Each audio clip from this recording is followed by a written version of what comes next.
to another episode of The Man Space. Marquese and I are delighted to continue our conversation.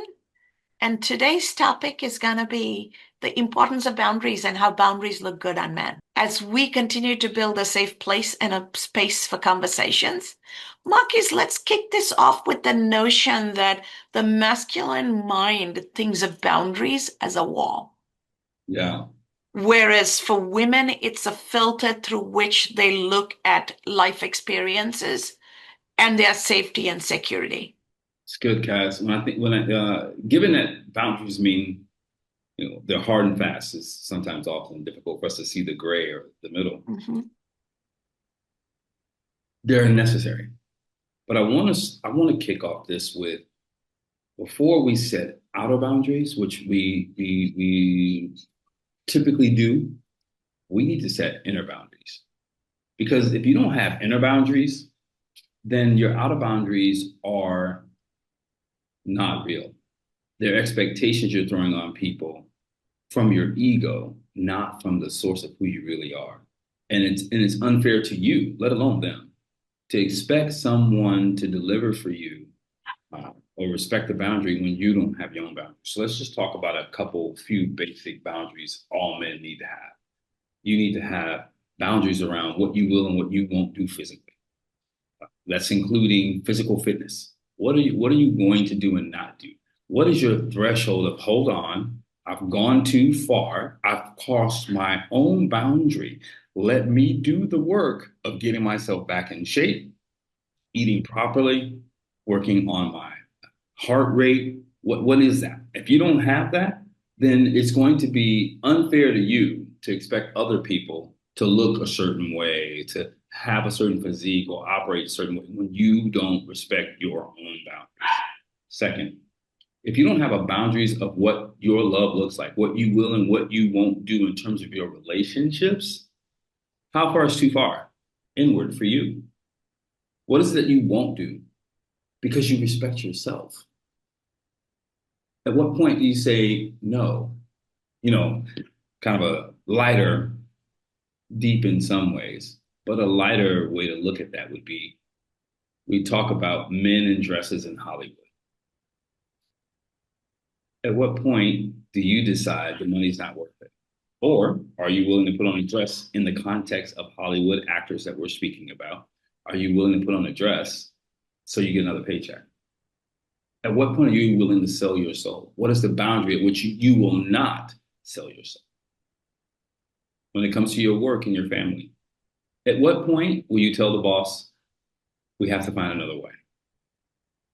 Or are you a slave to it and you're going to do whatever it takes to earn the next dollar? Because if that's what you're doing, then you are denying yourself autonomy. You're denying yourself agency of who you actually are, and you're just on the hamster wheel. And if they turn it faster, you're going to keep turning it. Because when you do that, you actually don't even have the right to complain because you didn't respect your own boundaries. So, Cass, those are a few boundaries that I think we have to, as men, set within ourselves before we can have the expectation from someone else. And when we are able to do that, then we can have better exchange around boundaries with other people. But unless we're willing to do that, it's going to be difficult. Mm-hmm. I hear you, and I appreciate the way you're approaching this, Marquese. Mm-hmm. Some of the things I notice is jumping off of the last episode, because men are wired to approach everything transactional. Mm-hmm. They look at the transactional outcome in every situation instead of looking at it as boundary setting and how does that reflect on their character. And for other people engaging with them, it looks like this person will do anything for money. And there is a word for it that starts with a W. I'm not going to say it on camera, right? It's a four-letter word starting with a W. And normally it's used only for a woman, but there are male versions of that, right? Even though there is no masculine word for it. Yeah. So when men stop approaching everything as transactional, and they have the capacity to look at it as transformational, because I have a single rule in life. Every human interaction is my opportunity for transformation. Mm. And every person, every life I come across is transforming me and helping me set up boundaries of what I will and will not accept. And Yeah. it's helping me evolve into the version I was destined to become, right? That's my approach. So I don't show up with barriers. I show up with the ability to filter and understand and transform, because the Yeah. best lessons I have learned is from people on how not to be, right? So when we come from that perspective and men start understanding by moving away from transaction to transformation, they're showing up with their boundaries. Therefore, they are earning respect and trust. Without trust, there is nothing. And it's impossible to trust a human who will not set boundaries and who defines everything in terms of a transaction. What are Yeah. your thoughts on it? It is, it's one of those areas where it's really this, not to overuse the word, but it's really transformational for us to consider the notion that you said, anytime I encounter someone else, it's an opportunity for me to transform. Because we think we have to transform others. That savior mentality, where we think it's on us to do it. And the reality is that it's just not so. And unless, or let me not unless, as men, as we start to look at maybe some of your closer relationships where you see them as an equal, that phrase right there is transformation, but you see them as an equal, you'll discover that, or let's say it this way, people you respect, because then you see them as an equal or better. All ego conversation. But you behave differently in those relationships. You're open differently in those relationships. And my suggestion to you is if you want to begin to like really transform your life, if you really want what Kaz and I are talking about, you've got to be willing to believe to some degree my encounter with someone else means there's also something for me. There's something they can add value to me. That notion, Kaz, is transformative by itself. But as men, that's where we have to start. In doing that, then we begin to move away from being transactional. Then we begin to look with a broader scope. Look around. Being transactional right now is costing America in large ways now. Whether you agree to politics or not, just look around. Anytime your friends are potential enemies or neutral about you, it's because of transaction. And whether you agree with politics or not, as I stated, just look at the relationships aspect.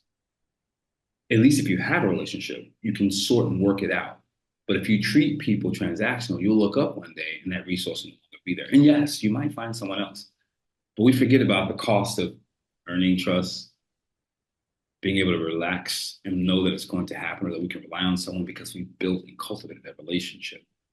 There's so many positive things if we're willing to do that. But like you said, guys, a lot of times we don't know. That's why we have the man space to introduce a different thought to help us go, wait a minute, this hasn't been working. Well, what can I do? And this is an opportunity to do that. Setting different boundaries, allowing others to be in your world because you start with yourself. Yeah. And a lot of times, Marquis, men have this notion that I have to win every conversation. Mm-hmm. And I'm going to take a page from Mike Henry's book, My Husband. He always asks, is this the mountain I want to die on? He'll Yeah. say, he calls me Chini, right? Chini, this is not the mountain I want to die on. And I Mm-hmm. don't want to win a battle to lose the war. Mm-hmm. I love you, so let's do what you want to do. Or I don't know all the consequences. I'm not thinking this through, and this is not the mountain I'm going to die on. So let's talk it further. Let's come back to this, right? So Yeah. that's his self-talk, and he's willing to put it out there. This Yeah. is not the mountain I want to die on. I don't need to be the king of the hill. Yeah. That is the ability to let go of the masculine ego Yeah. And Sure. that's a reason why we've had a successful 28-year marriage. And here I am literally carrying him and caring for him when he can no longer walk or dress, right? This Mhm. marriage didn't get to here because one person overgiving and the That's right. other person completely taking. That's It's right. both people knowing the boundaries and Mhm. respecting each other's boundaries, and then together as a couple putting our boundaries so that the one spouse never tells the other, it's transactional for me, put your boundaries down because I need some benefit from it. Mike would never do that. Yeah. Our Yeah. family boundaries are our family boundaries, and what protects me is our family boundary. He Yeah. will never look at anything transactional. Talk about the power it gives the family when a man can put the woman and the children's boundaries and safety as a priority beyond their transactional egocentric beliefs. It's transformational. It literally shifts everything. I think earlier you mentioned, or in another episode, we talked about men looking at the transaction and not the investment. And I like the word investment right now because investment speaks to the long-term return, meaning coming back to you, not what you can get now, but what's coming back to you. And for me, one of the things I learned with my children was my ability to let go of my ego when I realized how big it had gotten in my parenting that I have to be right because I'm the parent. And I realized it was severing with a jagged knife the relationship with my children. And that one day, the return on my investment would be that they would not want to be in a relationship with me because I never allowed them to have their voice, because I didn't listen and attempt to understand, because I didn't allow them to help me expand my boundaries between them and relationships. It began to open things up. But our ability to do that only comes through listening and connecting. It's a everything we're talking about in the man space is about dropping your ego and really being present. One of the phrases that I use, Mike has his, this is not the mountain I want to die on. I have a couple phrases.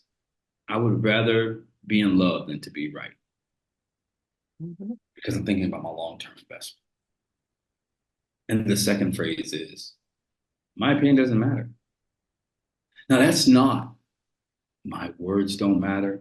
I'm not relevant. That's to remind me I don't need to voice my opinion on everything because it's just my opinion.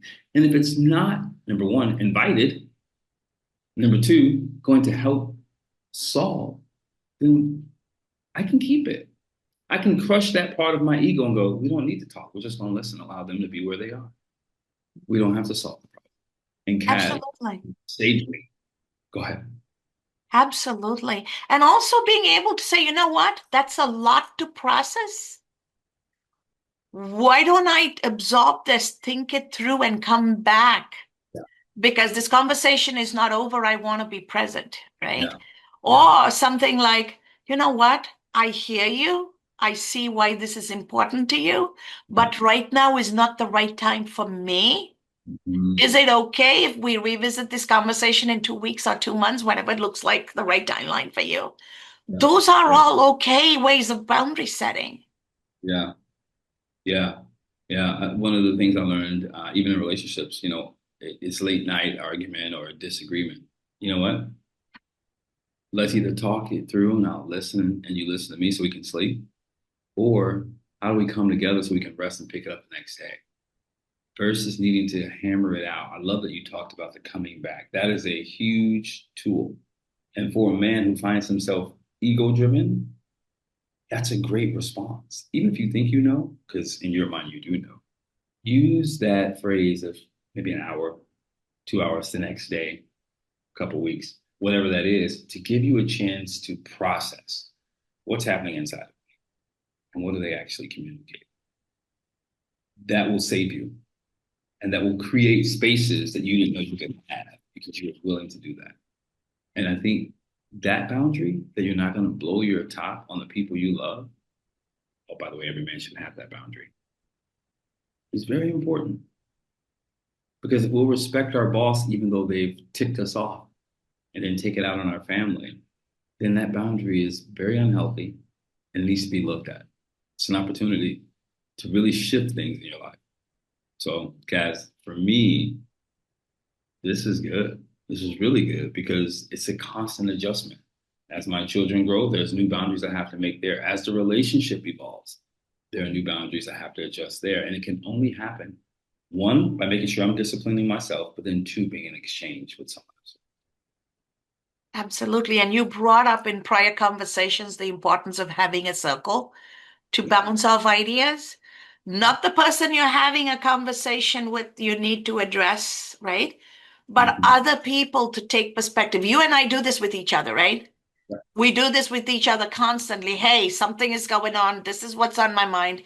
This is how I want to have a conversation. Marquise, what do you think from a man's perspective? How will this land? Yeah. And you ask me, hey, Cass, I'm thinking about this from a female perspective. Is this, going to work out if I approach it this way?